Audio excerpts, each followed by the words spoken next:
রাশির জাতক বা জাতিকারা প্রচণ্ড কর্মঠে এবং প্রচণ্ড উদার ও মানসিকতার মধ্যে হয়ে থাকেন এবং এদের টাকা ইনকাম করার প্রচণ্ড ইচ্ছা শক্তি বেশি থাকে এবং সহজে টাকা ইনকাম করেও নিজের লাক্সারিয়াস লাইফ কাটাতে পারেন, কারণ সিংহ রাশি হচ্ছে একটা রয়্যাল রাশি। কিন্তু জন্মকুণ্ডলিতে যদি সেকেন্ড হাউসে বুধ এবং একাদশপতি বুধ যদি জন্মকুণ্ডলিতে সেকেন্ড হাউসে বসে থাকে, তাহলে আপনার অর্থ উপার্জনের কিন্তু নানান ধরনের সুযোগ আপনি পাবেন।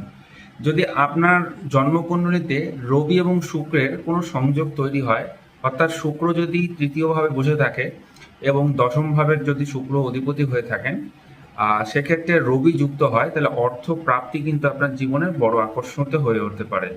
এছাড়াও আরও মানি ফ্লো বাড়তে পারে যদি আপনার জন্মকুণ্ডলিতে শুক্র এবং চন্দ্র কোনো খারাপ দৃষ্টি যদি না থাকে।